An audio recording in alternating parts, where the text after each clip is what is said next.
Հենց այս հանդիսավոր ձայների միջոցով էլ ազդարարվեց երաժիշտ կատարողների վերածնունդ միջազգային 4-րդ մրցույթ փառատոնի ավարտը։ Ապրիլի 9-ից վերածնունդը վերածնել էր Գյումրիում մշակույթի հանդեպ ունեցած հետաքրքրությունն ու տոնական շունչ հաղորդել քաղաքին, Գյումրի բերելով ավելի քան 25 երկրներից 1365 մասնակից։ Ի տարբերություն նախորդ տարիների, այս տարի մրցույթ փառատոնն ընդգրկել էր թվով ավելի շատ մասնակիցներ եւ արհեստավար ժյուրիի անդամներ։ Տարվա նորամուծությունը փառատոնում մի շարք անվանակարգերի ավելացումն էր, որոնք ըստ ժյուրիի անդամների կարևոր էին թե մեր, թե Հայաստան ժամանած մասնակիցների տաղանդը բացահայտելու համար։ 4 տարի առաջ այստեղ այս բեմից ես խոստացա,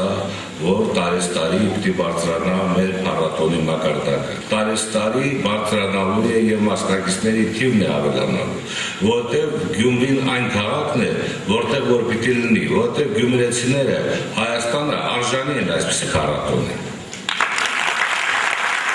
Սա Էթնովայի 300-ամյակն է, այսպիսի անվանակարգ կար։ Մենք դժվարությամբ բայց գտանք այդպիսի անվանակարգում արժանի երեխաների, այնպես որ ոչ մի բան չի կորչում հենց այնպես։ Քանի որ փառատոնը գնալով ընդլայնվում է, ես կարծում եմ, որ մյուս տարի ավելի շատ մարդ կլինի դրսից։ Եվ այդ շփումները շատ մեծ բան են տալի մեր երիտասարդությանը։ Շատ էին մասնակիցները, այդքան չէինք սպասում, ամեն տարի դե մրցույթը կայանում է, մտածում էինք, որ արդեն պասիվություն պետք է լինի, բայց ընդհակառակը։ Ժյուրի անդամների կարծիքով կարևոր է նմանօրինակ միջոցառումների անցկացումը երիտասարդների շրջանում մշակույթի հանդեպ ունեցած վերաբերմունքը ավելի ցցուն դարձնելու համար, քանզի սա եւս մեկ հնարավորություն է ընձեռում բոլորին մշակութային պրիզմայի միջոցով մերձենալու եւ արվեստի ներգործության շնորհիվ այն տարբեր ազգերի մոտ բացահայտելու համար։ Ես շատ ուրախացա նախ երբ որ իմացա, որ Գյումրիում այսպիսի փառատոնը երաժշտական,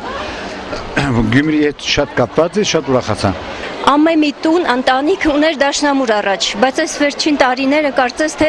մոռացության էր ենթարկվել մշակույթը, մի քիչ մարդիկ ընկել էին հանապազորյա հացի խնդիրների հետևից եւ երեխայի մշակութային կյանքը պակասություն ուներ։ Իսկ այս մրցույթները խթան են հանդիսանում, որ մարդիկ նորից կարողանան վերագտնել իրենց։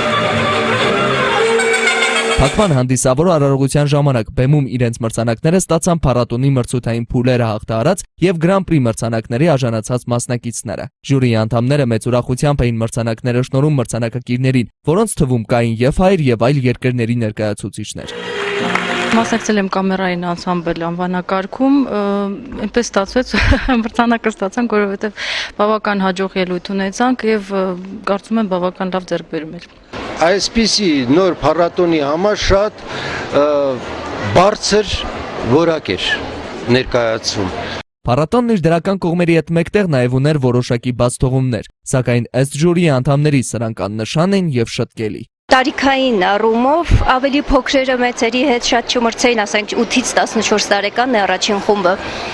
Մի քիչ դժվար մրցակցություն էր, գուցե փոքրերի համար միայն դա փառատոն լիներ, թերևս բոլորի համար եւ փառատոն էր եւ մրցույթ։ Վերածնունդը վերածնունդ տվեց Գյումրու մշակութային կյանքին այս տարի եւս, իսկ թե ինչ կլինի հաջորդ տարի ցույց կտա ժամանակը։ Կարևորը որ մեզանում մշակույթի հանդեպ ունեցած հետաքրքրությունը երբեք չմարի, նշում են ժյուրիի անդամներն ու հավելում. վերածնվեցինք այս փառատոնի հետ եւ մենք։ Էդգար Բաղդասարյան, Արթուր Մարգարյան, Ազդարար։